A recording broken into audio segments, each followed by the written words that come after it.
करोड़ों की दौलत, 30 साल से नहीं खरीदी कोई साड़ी, सेवा सादगी की मिसाल सुधा मूर्ति। संघर्ष जीवन का हिस्सा है। व्यक्ति सुख के पीछे भागता फिरता है, लेकिन यदि संघर्ष को स्वीकार ले तो सुख मिलना उतना ही आसान हो जाता है जितना इंसान अपने सुख के पीछे भागता है। लेकिन एक कहावत यहाँ भी चरितार्थ होती है कि कुछ पाने के लिए कुछ खोना पड़ता है। इसका मतलब यह कदापि नहीं कि आपको कीमती चीजें खोनी है। आपको उजाला चाहिए तो आपको अंधेरा खोना पड़ेगा।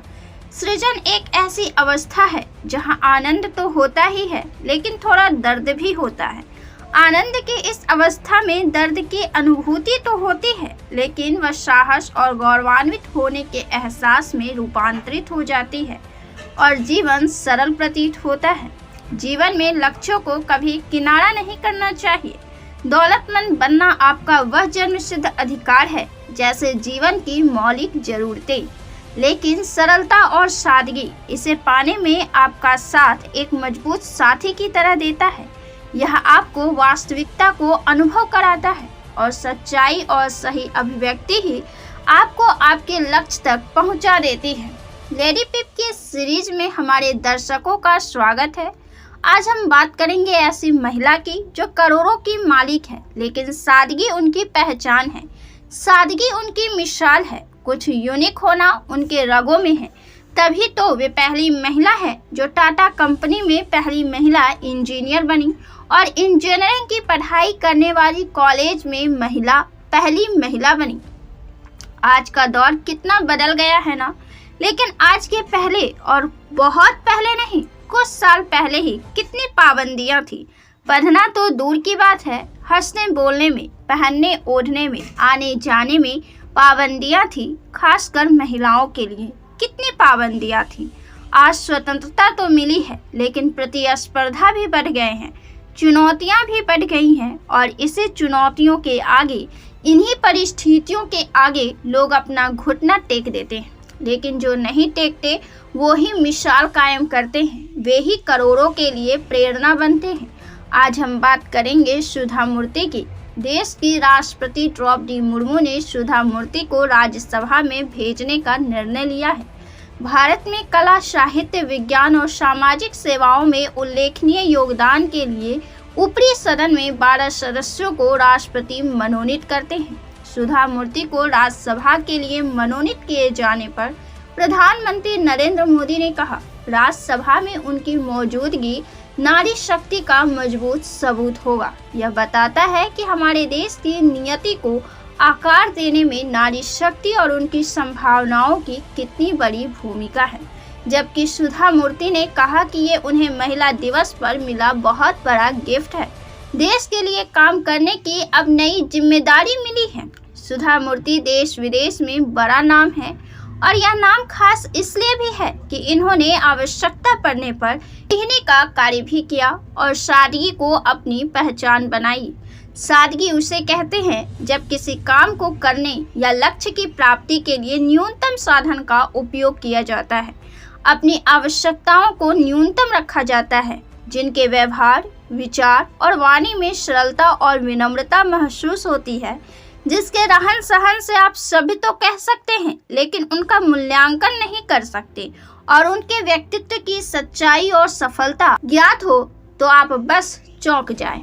आज के इस भौतिकवादी होड़ में सादगी को चुनना भी कठोर है और यह आघातपूर्ण भी है। जब तक आप इतने अमीर नहीं होते कि उन चीजों को हासिल कर सके, तब तक इसे ढकोसला समझा जाता है और तो और आज के समाज में इसे ही प्रतिष्ठा का विषय माना जाता है। यह समाज का नकारात्मक स्वरूप है, लेकिन कड़वी सच्चाई भी है।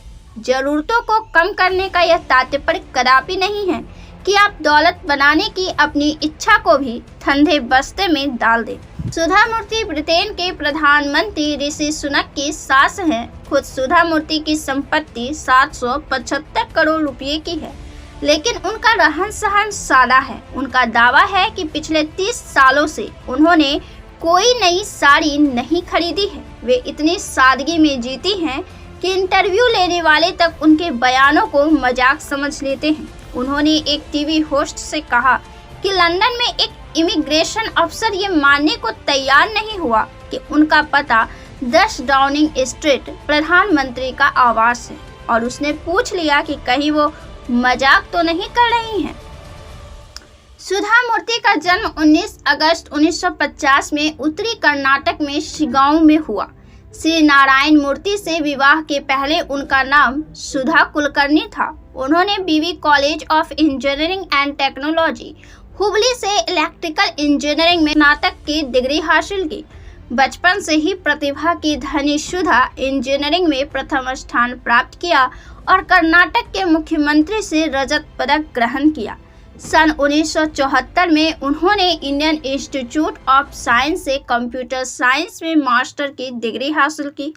वास्तव में उस समय एक महिला होकर इतना बड़ा मुकाम हासिल करना आसान नहीं था, लेकिन उनको प्रथम स्थान प्राप्त करने के लिए स्वर्ण पदक मिला।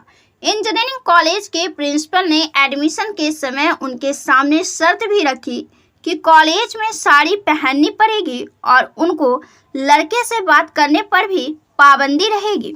150 स्टूडेंट्स के बीच सुधा दाखिला लेने वाली पहली महिला थी। इंजीनियरिंग की परीक्षा पास करने के बाद सुधा मूर्ति भारत की सबसे बड़ी ऑटो निर्माता कंपनी टाटा इंजीनियरिंग और लोकोमोटिव कंपनी में काम करने वाली पहली महिला इंजीनियर बनी।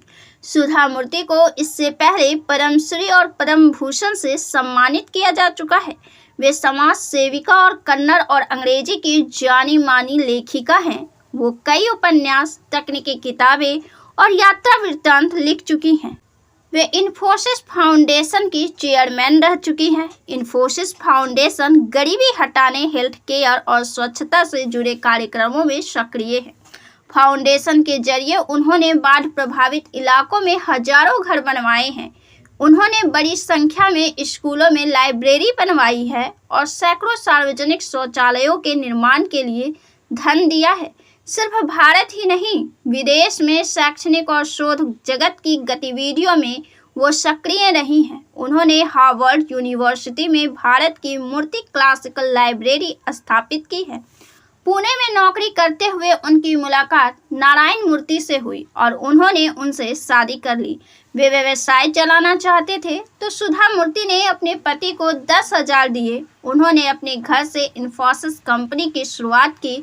सुधा मूर्ति घर को संभालने के लिए वाचेंड ग्रुप ऑफ इंडस्ट्रीज में सीनियर सिस्टम एनालिस्ट के तौर पर काम करती थी, जिससे उन्हें घर चलाने के लिए आर्थिक मदद मिल सके। इन्फोसिस लिमिटेड एक इंफॉर्मेशन टेक्नोलॉजी सर्विसेज कंपनी है और ये कंपनी देश विदेश में आईटी फील्ड के लिए जानी जाती है। सुधा इंजीनियर तो हैं ही, लेखिका भी हैं और वे बेस्ट सेलिंग राइटर्स भी हैं। उनकी अब तक 1.5 मिलियन से भी ज़्यादा किताबें बिक चुकी हैं, जिनमें बच्चों की किताबों से लेकर शॉर्ट स्टोरीज, टेक्निकल बुक्स और उपन्यास भी शामिल हैं। इन्फोसिस कंपनी में खुद सुधा मूर्ति ने कभी काम नहीं किया, हालांकि वे इसे आगे बढ़ाए जाने में पूरा सहयोग देती थी। उनके पति चाहते थे कि दोनों में से कोई एक ही इस कंपनी में काम करे। तब सुधा मूर्ति ने इसकी पूरी कमान पति को सौंप दी और वे खुद घर संभालने में लग गई। घर की देखभाल और बच्चों की परवरिश। उन्होंने अपने बच्चों को सादा जीवन जीने की कला सिखाई और छोटे से छोटे काम को भी खुद से करने की शिक्षा दी। अपने बच्चों में इतनी सरलता और सादगी भर दी कि इस ऊंचाई तक जाकर उनके पैर जमीन पर हैं और दुनिया उनका यही उदारता, दरियादिली, सरलता, सहजता की प्रशंसा करती है। सादगी के मिसाल के तौर पर उनका परिवार भारत से लेकर ब्रिटेन तक प्रशंसा पाता